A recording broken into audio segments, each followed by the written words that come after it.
Hello everybody, my name is Eric Dominguez and welcome back to the Iron Lung video made by me. Today I will be reviewing the Iron Lung movie made by Markiplier. Alright, let's see. Decades ago, every known star and habitable planet vanished, leaving only those who were on space stations or starships. This event became known as the Quiet Rapture. While supplies dwindling and infrastructure crumbling, survivors are searching for any trace of natural resources in a universe of barren moons, lit by the ghost light of vanished stars. One such moon holds a strong anomaly. An ocean of blood. You are a convict tasked with exploring this anomaly in a makeshift submarine nicknamed the Iron Lung. It was not designed for this depth, so you will be welded inside and the forward window will be closed. There was no time for training. If successful, you will earn your freedom. Alright, press any key to continue. I'm going to press any key. There we go. Beginning your descent. Anyway. Cruising depth in roughly 40 seconds. Stand by. Wow. Looks like we're in a submarine right now. I'm seeing some voltage irregularities in the instrument. Okay. Keep an eye out for sparks or flames or anything like that. What the fuck is going on? The hull's feeling it, but it's still holding strong. Closing porthole shielding. Hello? Oh shit. We're starting to lose radio signal. You'll be at cruise depth soon, so receive and be careful. Huh? Alright. So, the Iron Lung movie is a movie based on a video game in the long line of movies based on video games. Alright? It's based on a video game called Iron Lung, which I've never played before, and it is made by Markiplier. It was directed, written, and stars Markiplier. It was also self-distributed. It had a wide release, which is incredible. It's one of the few movies that, like, indie movies that have a huge wide release in, like, a theater near me, because my city is small. It's also hard for smaller movies to actually get wide releases in my theater, in my local theater at least. So I have to usually drive 40 minutes to see, like, the more indie movies, the more art films that I want to see. But I did not have to drive 40 minutes to see Markiplier's Iron Lung, which is cool. And we've heard reports for a long time, or for a little bit, about him getting, like, a wide release for his film. And I think that's pretty awesome, honestly. So the film is 2 hours, and it takes place all inside the Iron Lung.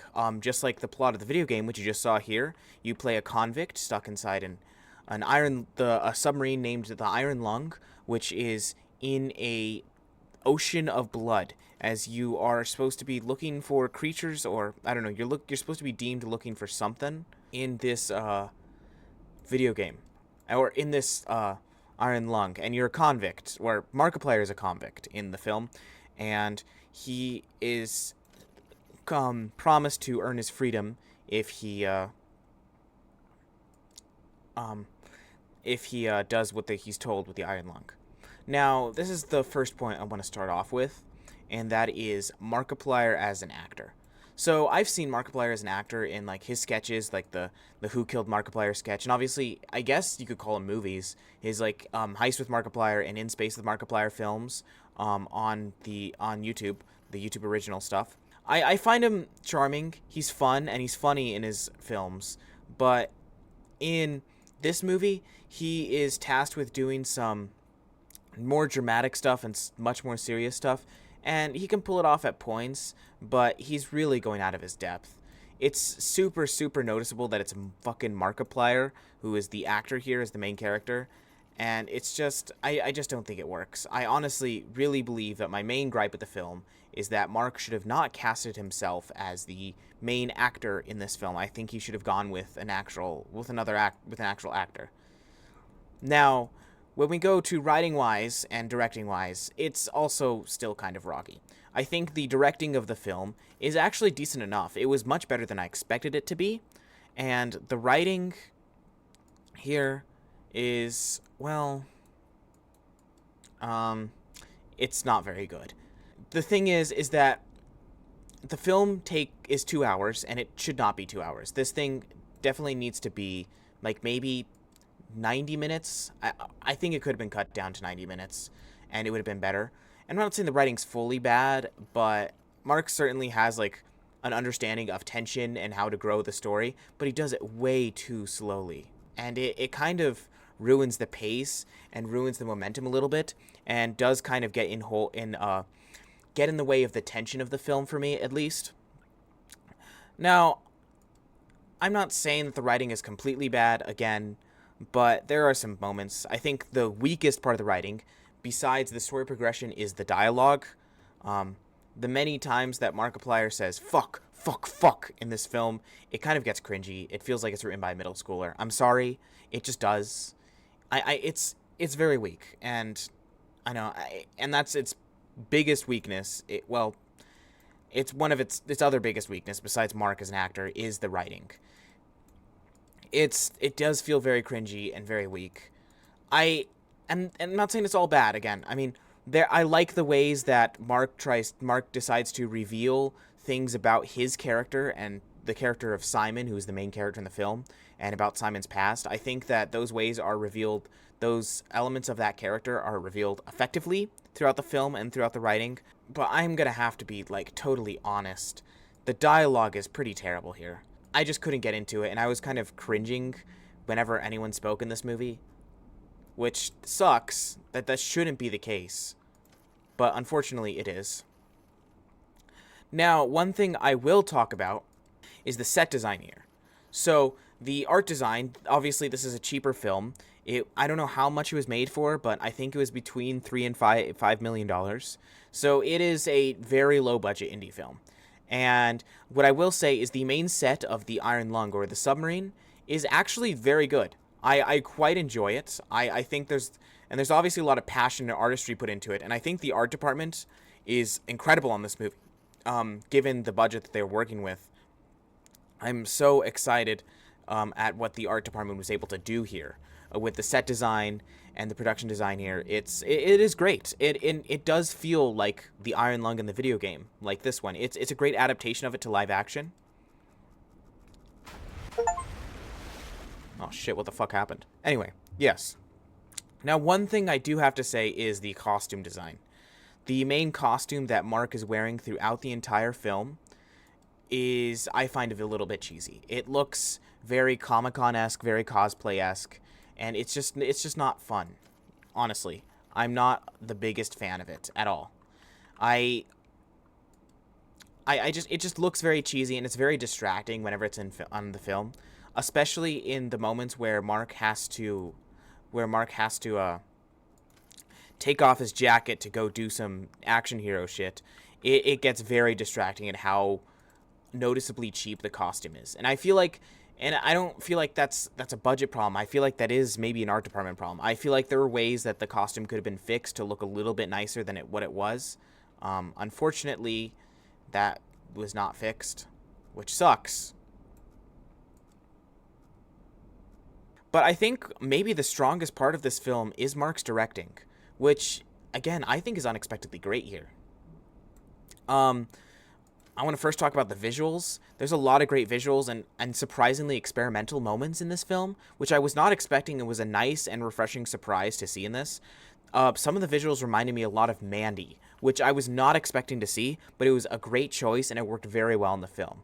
My favorite parts of the film is when we have these surreal Mandy-esque visuals and moments in the film. And the directing here isn't bad either. There's great tension. There's a few great shots that I'm still thinking about from the movie that I was just surprised how great they were. And playing the game now, it's kind of fun seeing how he adapted some of these elements. And I think he adapted a lot of these elements in very smart ways and very cinematic ways. I think he adapted this film in the most cinematic way this game could be possibly adapted, which is great. The other thing is the surrounding actors, which, I mean, they're not the best thing in the world, but they're not the worst thing in the world. And I don't know. I feel like he could have written ways, because playing the game now, I feel like he could have written the movie a little bit differently to include less actors. Honestly, I feel like when there's more actors on the screen and there was other things happening, the budget was more noticeable. And I think he could have written it in a way where the budget was less noticeable. But again, I'll say it, the tension was great. The tension in this film was decent. Mark knows how to build tension. He knows how to evolve a story. And he was able to create some kind of fun and horrifying, well, it's kind of fun, horrific scenes. There was some great monster imagery in this, and there was some great horrific moments. And again, I talked about the surreal montages and the surreal imagery, which was all pretty great. I just think, again, another big flaw with it is it just goes on way too long. It drags itself so far, and it feels so stretched thin by the end. Even though I quite enjoyed the ending, and I even liked the last shot, it just felt really stretched thin by the time we were done in this world and with this character. I was kind of exhausted. I was getting tired of it because it's a lot of the same, I will say that. And it gets very repetitive after a while. Again, I think the film should have been 90 minutes, but, you know. And the thing is that this film starts very slow, and it's very repetitive towards the beginning, and right towards where we're getting to the end is when we start seeing more stuff and the more interesting stuff, and I feel like there could have been a lot chopped from that first hour of the film. It's just, it got exhausting after a while, and frankly, there were moments where I felt bored, which, you know, was not the best, but what I will say is I didn't feel bored for too long in this film. I only felt bored for little chunks, and then I was able to get interested back into what was going on here again. I mean, Mark isn't the first YouTuber to make a film. We just last year we saw Chris Stuckman make his first debut feature, Shelby Oaks, which had a very mixed reception, and I think is looked back negatively now, which is weird. I didn't think it was the worst thing in the world, but it certainly had many issues. Of course, I mean, I think the best film made by YouTubers is the Rocka Brothers doing Talk to Me and Bring Her Back, which I do think are both great films. I think the Rocka Brothers both have great heads on them. But what I will say about Mark is I think he has a great passion. I think one of the best parts about this movie, again, is that you can feel the passion. Despite the budget and despite everything going on, you can feel the passion in the filmmaking and the passion behind the subject matter and the passion behind the game. It does feel like it's from a place of passion and from a place of people who genuinely love the game and genuinely know this game, which is incredible. And I think it's always great to see, especially when it's a franchise adapted into film, see it done by people who are passionate about that franchise. I think it always leads to a little bit more quality than by people who are not a fan of that franchise. And you can feel that here. Mark certainly has a brain on him. He has a brain, especially an eye for the camera. I don't think that this is a bad movie, and I think that Mark could have a future of making great films, but again, he needs to overcome some of this stuff. I think he just needs to fix a few issues, honestly. I did have issues with this, and I'm not going to say I didn't. But I don't think it's a bad movie in any sense. I hear a lot of talk about it, people saying this is a bad movie. I don't. I don't think this is a bad movie at all. It's certainly not a bad movie in any sense of the word, which is great. I'm glad to see that there was some quality to come out of this. And I was impressed by the end of this. I was expecting much worse results from this, but there we go again. But I was expecting much worse results from this than what we got.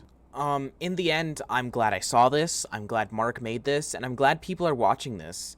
I think that this film making money is a good thing for indie films. It's a good thing for creators on YouTube and creatives on YouTube making their own films. Jesus Christ, I can't keep losing, can I? But yeah, I think I'm gonna end it here. It's not a film without its issues, but again, I think it's not a bad movie in any sense of the word.